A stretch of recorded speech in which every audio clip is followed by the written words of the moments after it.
Welcome back to Big Mouth and welcome to Thursday's edition of the dceu Daily. Yes, this is a brand new poster for Wonder Woman 1984, released globally in different times of the calendar this month.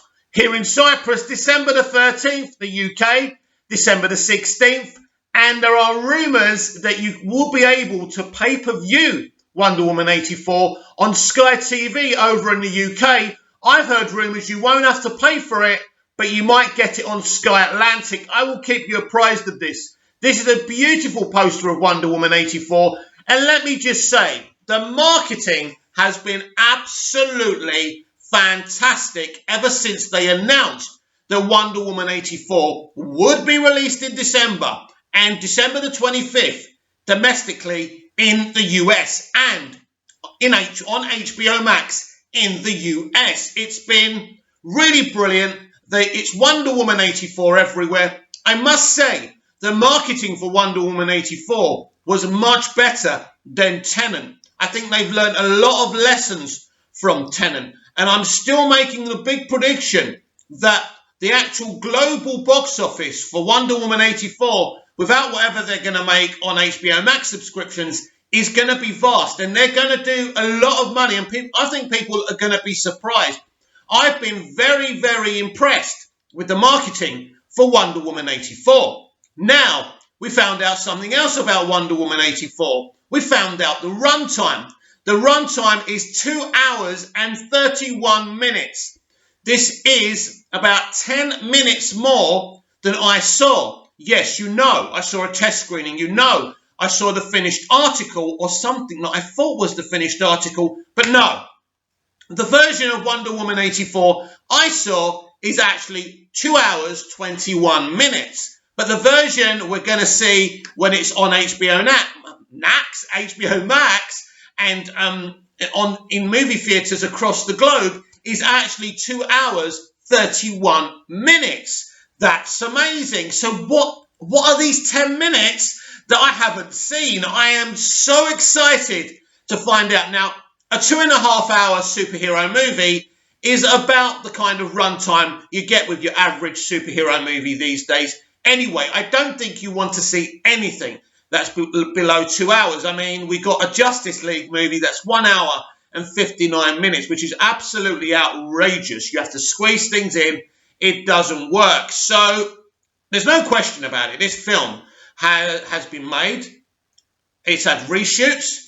They've had second thoughts. We had it delayed in 2019. The real reason for that, nobody knows, and I'm not sure we're ever going to know. I think it's more about Jim Lee's and Walter Hamada's multiverse strategy and Grace Randolph's assertion a couple of years ago, actually, or a year and a half ago, that actually Wonder Woman 84 was going to have some kind of Flashpoint element to it, is still very intriguing to me, seeing I have seen the film. And yeah, as I say, people are going to have opinions about this film. There are no questions about that. And also now finding out that there's 10 minutes of this film that I haven't even seen really surprises me. Have they changed something? Are they adding something in? Look, I don't know. But look, a really exciting year to be a DC fan. And it's a really exciting month for any DC fan. This weekend, on Saturday, isn't it? We've got the Brazilian Fan Expo. Warner Media will be there big time with their DC properties. Stuff like James Gunn's The Suicide Squad and Patty Jenkins and Wonder Woman 84 will be very prominent at the expo. So keep an eye out on Twitter. So what I will do, because the time frames are different, I should have all the information of that on Sunday's DCEU Daily. So please keep tuned for that. So a 2.5 hours Wonder Woman 84 should be enough to get our taste buds going until James Gunn's The Suicide Squad and Zack Snyder's Justice League. So talking about Zack Snyder's Justice League and not Wonder Woman 84, talking about Zack Snyder's Justice League and James Gunn's The Suicide Squad, that brings me to my next point, which is, what does 2021 hold for the DC Extended Universe, the DC Live Action Universe, right? Peacemaker, Zack Snyder's Justice League over on HBO Max, and the big cinematic date you need to have is this summer for James Gunn's The Suicide Squad, something that promises to be a really awesome event for all cinema goers and DC fans. And it's an even bigger event now because we're kind of lucky being DC fans. We've had Birds of Prey earlier this year. We're getting Wonder Woman 84 this month. So the films we were supposed to see, we're going to see this year. We haven't been as hurt and starved of content like the MCU fans. But that's why I want to talk about 21. We know what's coming in 2021. We know Peacemaker is coming. We know James Gunn's The Suicide Squad is coming and Zack Snyder's Justice League. But so we know what's coming. But what do those properties, what do those movies and TV shows mean for DC in 2021? Well, I think this could be the year that we win, that we beat Marvel, that Warner Media finally beat Disney. If you think about what the MCU have got coming next year, well, it's not very, very much. Well, when is Spider-Man 3 coming out? That is 2022, isn't it? If I remember rightly. I can't remember, so I don't think it's next year. So they've got the Eternals next year. They've got Black Widow next year. They've got a couple of things on Disney Plus as well. But I don't think it's anything to get too excited about. We've got Zack Snyder's Justice League. We've got Peacemaker. We've got James Gunn's The Suicide Squad. That's 3 pieces of DC content. That's very, very exciting. Don't forget all the exciting stuff going on over on Arrowverse as well. So it's a big, big year to be a DC fan. And, I think at the end of 2021, we could finally be on top. This will be before 2022's big kind of change for the DC Extended Universe, which is the Flashpoint movie, Walter Hamada's and Jim Lee's multiverse strategy that's going to change DC live action forever, whether you're a DC TV fan or a DC movie fan.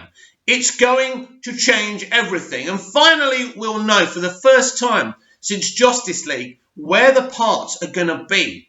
The moving parts that we didn't really know. Henry Cavill as Superman. Ezra Miller's The Flash especially. Because Flashpoint, at the end of the day, is his movie. Aquaman, Wonder Woman. These have been things in flux for ever since Justice League. Because we don't know what the studio were thinking after the failure of Justice League. So next year, we're going to know. We're going to see Zack Snyder's Justice League, right? We're going to see James Gunn's The Suicide Squad and James Gunn's Peacemaker. That should tell us a little bit, not everything, of where the moving parts will be. But obviously, we're going to have to wait to the end of 2022 to find out what Flashpoint means for the entire DC live action universe. Now, I don't know about you, but I think that's really, really exciting. So next year is a massive year to be a DC fan. There should be nothing to complain about, but we're fans. We'll find something. I'm very interested and intrigued to see what people's reaction will be to Wonder Woman 84. But I think James Gunn's The Suicide Squad cinematically is the big one that needs to work. This is a film that has to be good. Everyone is watching. We know what they did to Suicide Squad. We know what they did to David Ayer's movie. This is a big moment. It's either a moment where we say, well, Walter Hamada bringing in James Gunn hasn't worked, or we're going to say Peacemaker and Suicide Squad are the best pieces of DC live action, or one of them, ever. We will see. I have great faith in James Gunn. I think he knows entirely what he's doing. He's a very confident creative, and I think he's creating a very, very special universe that he's going to be in charge of, incidentally, for years to come. So I'm very confident about his Suicide Squad universe really being a great element of 2021 DC. And then you've got the big elephant in the room, which is Zack Snyder's Justice League. How will the geek world, the mainstream movie-going audience see that? I'm very interested to see the reaction to that as well. Is this what we want it to be? Is this the continuing part of Batman vs Superman Dawn of Justice? Or is this a 4-hour movie that's going to have a lot of extra scenes we haven't seen before? It's going to be very interesting. This has to feel like a film, not something that's got extra scenes in it. This can't be like what George Lucas did years and years ago when he gave us some new CGI for A New Hope, Empire Strikes Back and Return of the Jedi. This has to feel like a movie. This isn't a director's cut. This is supposed to be a totally different movie with a totally different narrative. Of course, it's still got that storyline. It still continues from BVS. It's still got elements of what you saw in Justice League. Not his scenes, not his work, but it's that storyline of fighting Steppenwolf. It's a different type of Steppenwolf. And we've got elements of a younger Darkseid in this film as well. So it should be a totally different film. And I really can't wait to see people's reactions for this film, because I think this is the big one as well. I think this is the one. James Gunn's The Suicide Squad can rebirth, the central point of DC. And I think it's very, very interesting because we've been talking about what's going to be Earth 1 in Jim Lee's and Walter Hamada's multiverse strategy. And I'll be very interested to see if after James Gunn's The Suicide Squad, we're going to be saying, yes, this is the Suicide Squad for Earth 1. This is why I suspect Margot Robbie's Margot Quinn. Margot Quinn? Margot Quinn? Let me say it again. Margot Robbie's Harley Quinn. That's why I think Margot Robbie's Harley Quinn. Oh my God. I'm not having a good time here. Help me out. Margot Robbie's Harley Quinn may be killed off in James Gunn's The Suicide Squad. I'm quite confident about this. I'm interested in this. It just seems from the outside looking in, as I've been saying for a very long time, that Margot Robbie and WB had a little bit of falling out over Birds of Prey. It wasn't the film that they expected. They put a lot of faith in Margot and her female production company, and it came out and did something that wasn't very nice. It may have been okay to watch. It was okay to watch. Some people really like this film. Some people really hate it. Well, welcome to the world of movie Twitter, right? But it wasn't good enough. It wasn't good enough. It wasn't what I expected. It wasn't what you expected. And it wasn't what Walter Hamada expected. We expected more. Birds of Prey was a film that pretty much had Margot Robbie standing in the front with the Birds of Prey standing behind her. This is something actually that Grace Randolph kind of warned us about. And I was always, as usual, oh, shut up, Grace. But she was right. This was the Margot Robbie show. A Birds of Prey film should not be a Harley Quinn show. It's argued, they put Harley Quinn in that film because they felt nobody would be interested in Birds of Prey. No one would watch a Birds of Prey film.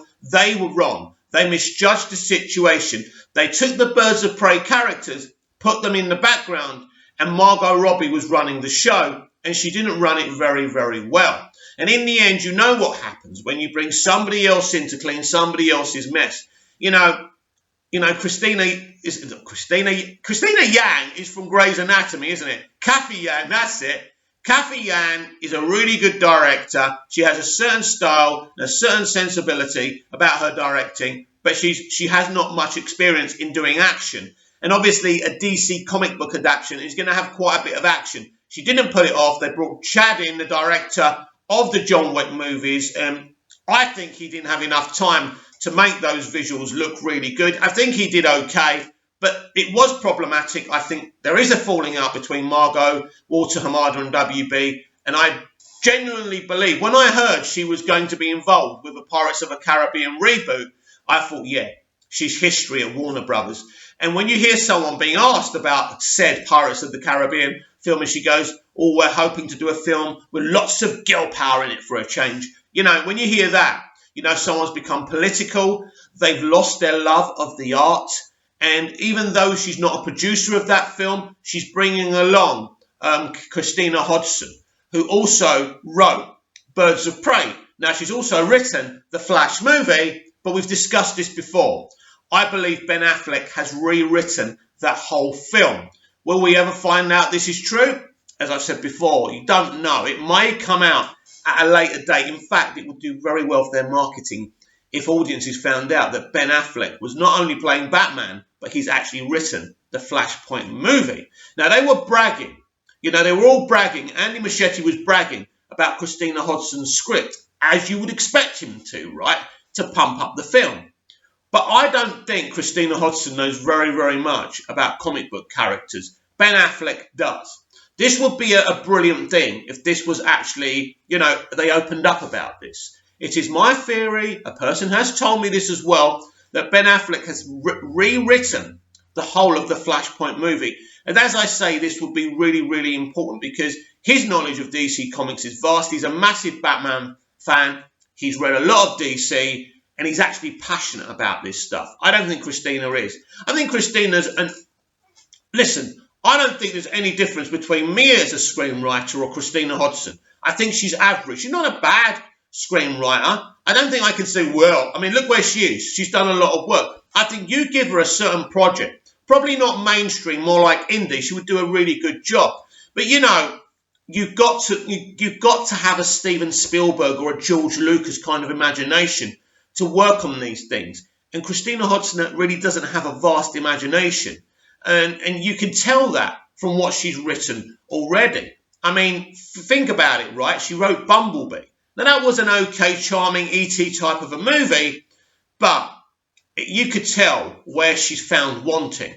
So I would say to WB and Walter Hamada and Jim Lee, if it is true that Ben Affleck has rewritten the Flash movie, you may as well just come out and tell us. But I'm really excited for 2021 for DC. I think it's the moment where we have a changing of the guard and everyone's talking about DC instead of Marvel. Wouldn't that be something? Why aren't you lot like Scott Edwards? Tag me over on Twitter. Ask me a question. Make video suggestions. And if they're good, I'll do them and give you a shout out. At Movies TV Mad over on Twitter. Anyway, Scott Edwards asks this. At Movies TV Mad, my question for tomorrow's DCEU Daily is, what are your theories on what the storyline's going to be with John Diggle guest starring in all the shows? Will this be a major crossover event like Crisis on Infinite Earths? Well, I think what you're looking at with Diggle, because I think it's very curious that he's directing something he's going to be in all of the shows. That shows you how much respect Berlanti has for David Ramsey, the same respect that I have. Look, David, anyone who speaks to David, he's a really nice, calm, respectful guy. He loves the art form. He loves these shows. He loves comic books. And like you and me, you know, we've wanted him to play a Green Lantern for ages, and so has he. It's like Rosario Dawson actually coming out and saying, without the fans fan casting her on Twitter, she would never have got the role of Ahsoka. And by the way, this isn't a Star Wars video, but freaking hell, I really need to do a Mandalorian video. Anyway, if I find the time. So let's get into this. So John Diggle being in Arrowverse next year is massive. And as I say, it shows the respect they have for John Diggle and David Ramsey. So my theory is if he's in 5 episodes, they're going to weave him into an arc. Now, a lot of people are saying, because there's rumours about him playing a different character in DC's Legends of Tomorrow. But what I actually think is this. It's an arc. They're going to thread his Green Lantern arc through all the episodes. So I believe, let's say if he's first going to be in Superman and Lois, you'll see him holding the ring. He'll have doubts. He'll be scared of this ring. It will be an arc. So by the time he gets onto his final show, which should be DC's Legends of Tomorrow, then you'll see him embrace the Green Lantern persona. Now, we don't know if he's already put on the ring. We don't know if he's already been to OR, right? We don't know if he's already met the core. We know none of this. All we know is he picked up a ring in the Arrow series finale. So I don't know. I don't know what he knows and what he doesn't know. We may see this in this arc. But I do believe that his appearances will be a threaded through arc through each of the shows to him maybe having trouble embracing the ring, embracing, you know, the fact that he may be a Lantern or maybe becoming a Lantern, you know, so when he gets to his final episode of DC's Legends of Tomorrow, he embraces it and we see him become the Green Lantern he's always supposed to be. So no longer being Spartan, he'll be the Green Lantern. So that's how I see it, Scott. This guy is he's going to be in one episode of each of the shows. It could be more episodes of each of the shows. It could be, it could be a two-parter for each show. We don't know.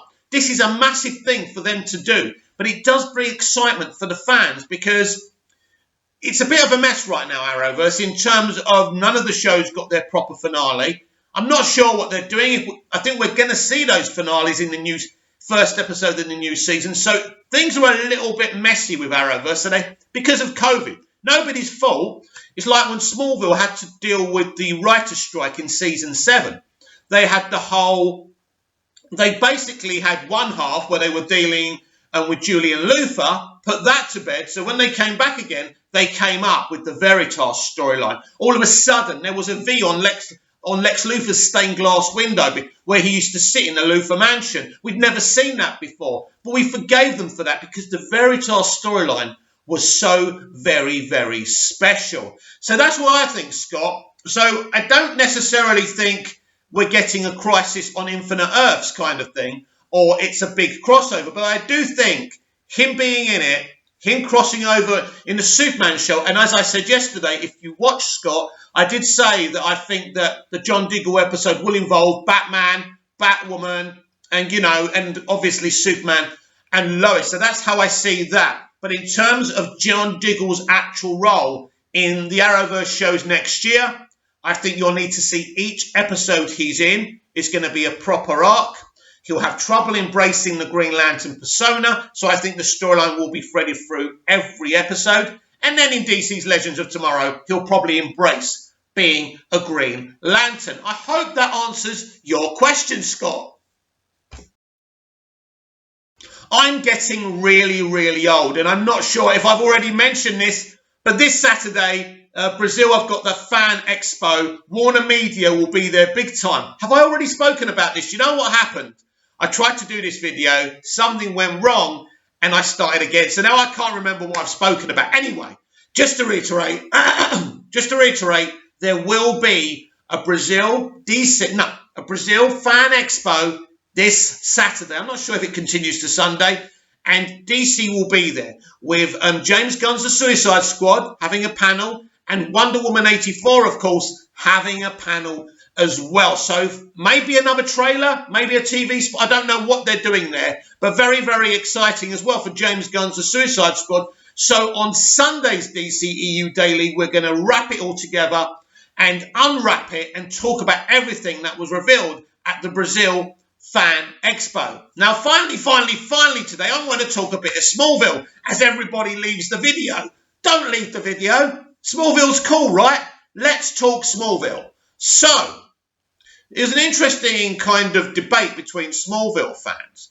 If Lionel Luthor actually wanted to be tossed out the Luthor Corp Plaza window, or if he had no idea he was going to die when he faced Lex in the episode Descent, which is Lionel Luthor's final episode, even though he turns up in season 10 as a different alternate multiverse version of Lionel Luthor. So this has always been my theory, that Lionel Luthor knew exactly what he was doing as he went into Lex's office. I believe he manipulated Lex into killing him. But why?